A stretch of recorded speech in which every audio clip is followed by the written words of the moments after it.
Classical Crescendo. Heinrich Schütz, 1585-1672. Birth and early life, 1585-1607. Heinrich Schütz was born on October 8, 1585, in Kostritz, Saxony, modern-day Germany. His family was not of noble origins but lived comfortably due to his father's successful business as an innkeeper. Schütz's musical talent was recognized early, and by the age of 12, he was already showing signs of future brilliance. A pivotal moment in his youth came when Moritz, the Landgrave of Hesse-Kassel, heard him sing and offered to fund his musical education. Education and Studies, 1608-1613. In 1608, Schütz entered the University of Marburg to study law, but his passion for music led him to switch his focus. Sponsored by the Landgrave, he traveled to Venice in 1609 to study under the famous composer Giovanni Gabrieli. Under Gabrieli's tutelage, Schütz was exposed to the rich polyphonic and choral traditions of the Italian Renaissance, which heavily influenced his style.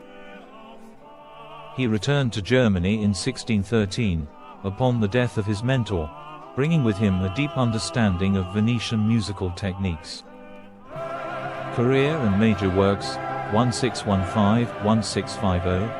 In 1615, Schütz was appointed Kapellmeister, Director of Music, at the court of the Elector of Saxony in Dresden, a position he held for most of his career. During this time, he composed prolifically, despite the disruptions caused by the 30 Years' War.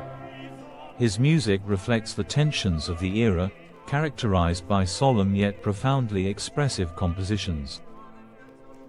One of his most notable early works is Psalmen Davids, 1619, a collection of psalm settings inspired by the Venetian polychoral tradition.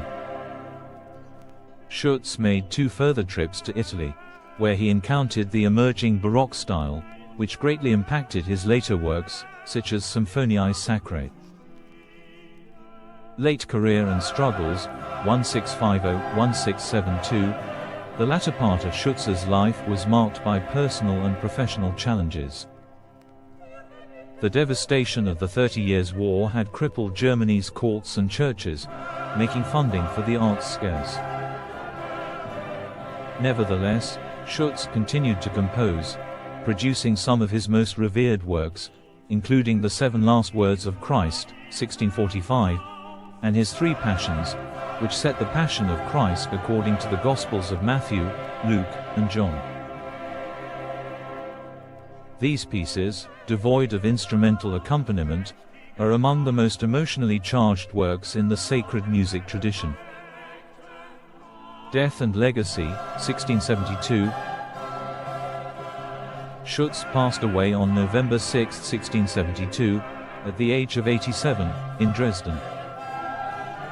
Though his influence was not widely recognized outside of Germany during his lifetime, his music laid the foundation for later Baroque composers, particularly Johann Sebastian Bach. Schütz is regarded as one of the most important figures in early German Baroque music, celebrated for his ability to blend the expressive vocal traditions of Italy with German Protestant sacred music. His works are a bridge between the Renaissance and Baroque eras. Influence and legacy. Heinrich Schütz's legacy as a composer is vast. He brought the Italianate style to German music, and his innovations in choral composition, particularly in sacred music, are still studied and performed today. His works are considered forerunners to the Baroque, influencing composers like Bach and Handel. Schütz's ability to express deep emotion through music, combined with his mastery of complex polyphonic structures, places him among the greatest composers of his time. Don't forget to subscribe. Thanks for watching.